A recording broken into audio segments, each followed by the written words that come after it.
What is up guys, Jules here, and in today's video I want to show you how to play Gauntlet Orb. With the recent nerf to the Eye of Ventius, a lot more classes have become viable, and one of them is definitely the Gauntlet Orb, and I will show you in this video how to play it, how to utilize its strength, what runes and masteries to pick, and how to get a really good contribution with it. So let's dive right in.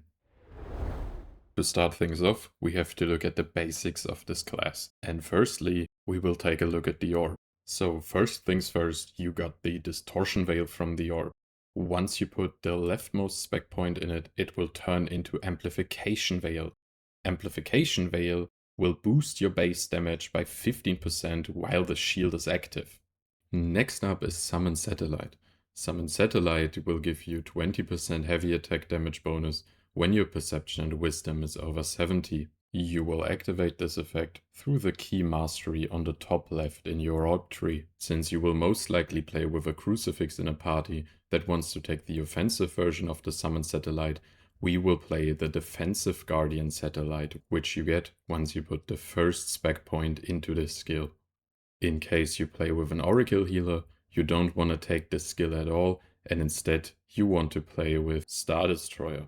Where we come to the orb that we want to use, which is the Tavern Orb, simply because what Tavern Orb does is it applies a weaken effect that increases debuff duration per stack by 12% up to 5 times, which will increase all of our debuffs onto the enemy, or better say, for example, curses or poison or dots will tick 60% longer onto the enemy, but since the Tavern Orb itself holds very poorly stats, we want to use it in our heroic weapon. Next up is the Gauntlet.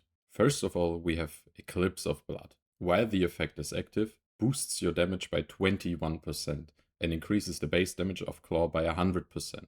We don't care about the second part, we only care about the first part, about the 21% damage increase. In addition to that, once we activated this ability, all of our other abilities will transcend into the Eclipse of Blood mode, where we come to our second ability that we want to use, which is the Threat boost. Once we're in Eclipse of Blood, Threat will turn into Brilliant Moonlight, which gives us another 7% damage boost. Once our skill hit level 21, we want to take all 3 spec points there so we can buff our team by 7% base damage and also regain stamina once we use this ability. In addition, the leftmost enchantment will help us to boost our additional base damage by another 20% on top of it.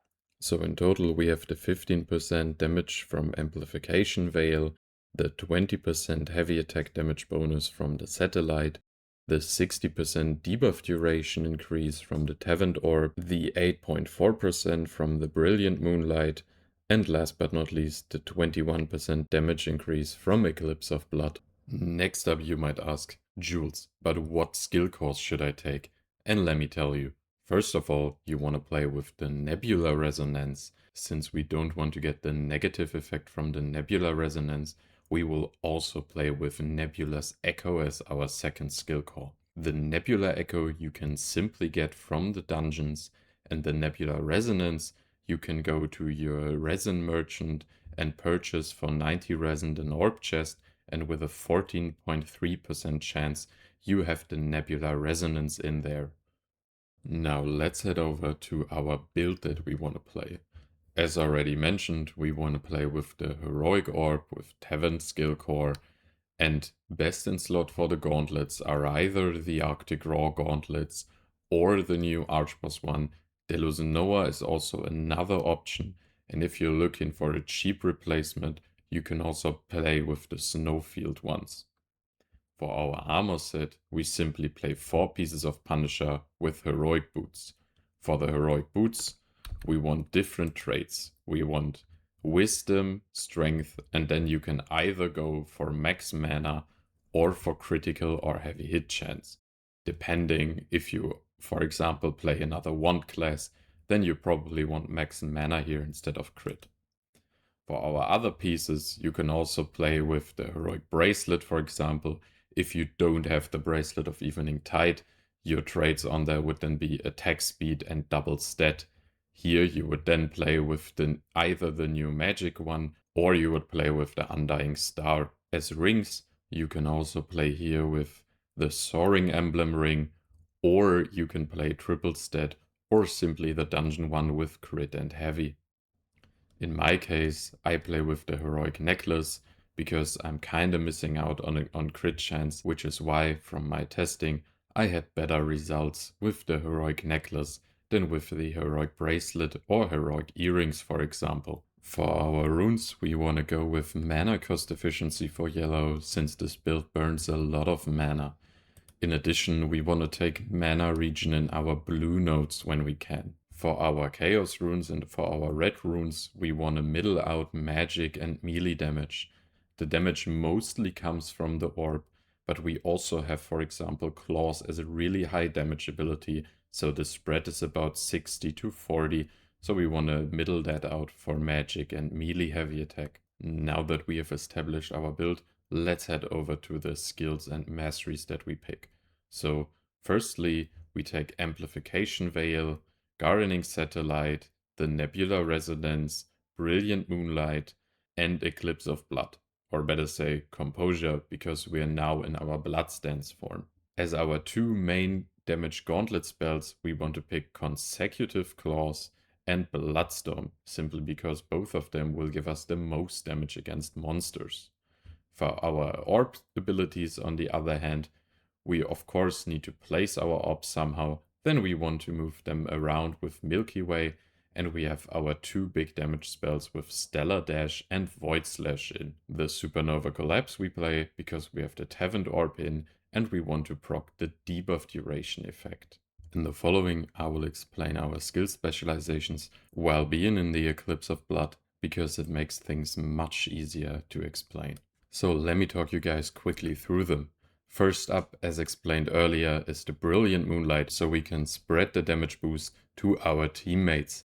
Next up, we want to take the first point in Composure, or better say Eclipse of Blood, because we want to reduce the stamina cost. On Bloodstorm, we play with the last spec, so we gain the Blood Talon as our chain skill.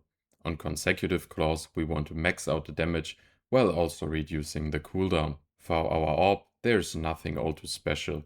Again, we want to reduce our cost for keeping our orbs up, which will lead us over to our passives, and our first passive, the Astral Overseer.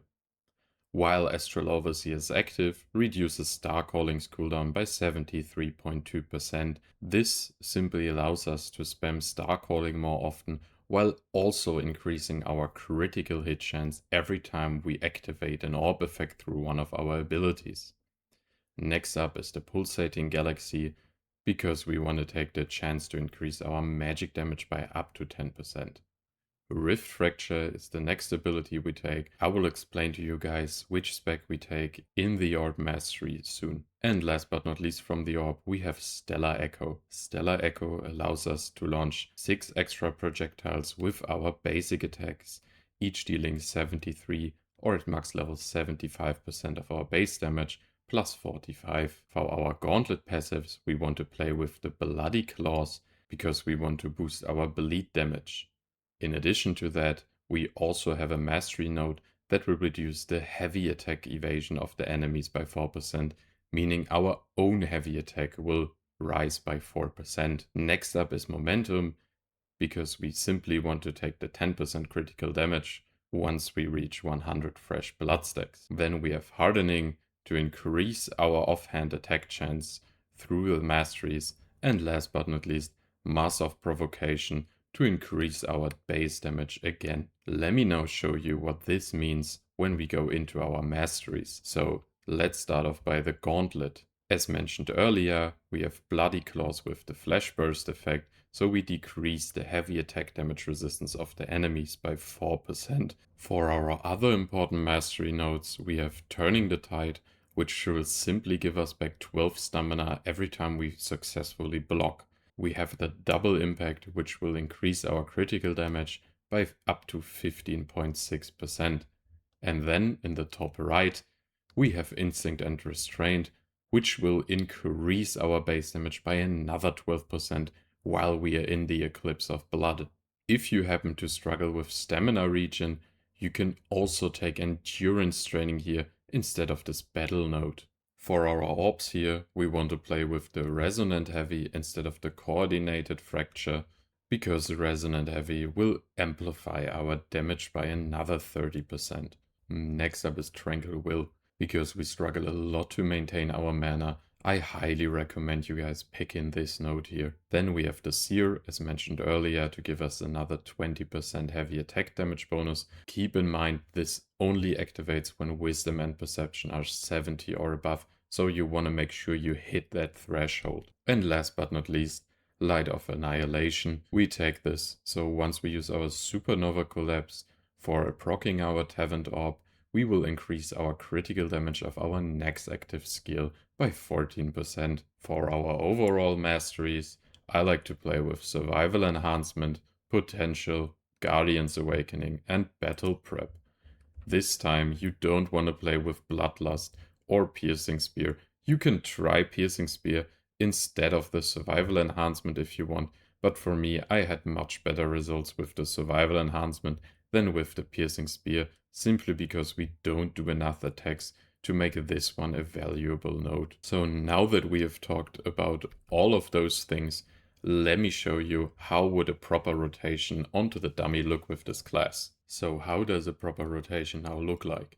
You want to start off by placing your 3 orbs with Star Calling, then use the Eclipse of Blood to enter the blood mode, use Brilliant Moonlight, then use Summon Gardening Satellite, press this one twice so it applies to all of your party members as well, then use Amplification Veil into Nebula Resonance, pull the orbs onto the target with Milky Way, use Stellar Dash, then use your 2 Gauntlet skill abilities, the Consecutive Claws into the Bloodstorm, and last but not least, you want to finish things off with a Supernova Collapse and a Void Slash.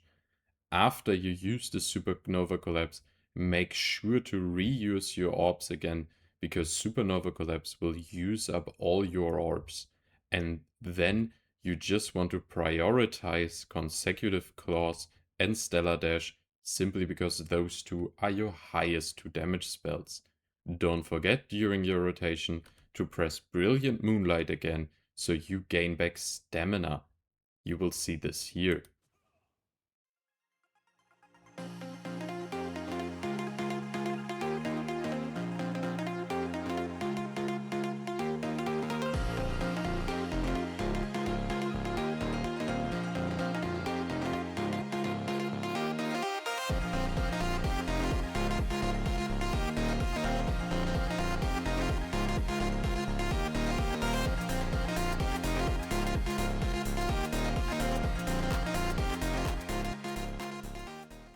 And this concludes today's video, guys.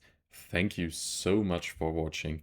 If you have any questions regarding this class, let me know down in the comments, and I would highly appreciate your feedback as well. Let me know down in the comments, guys, if you want to see a Gauntlet Greatsword guide next.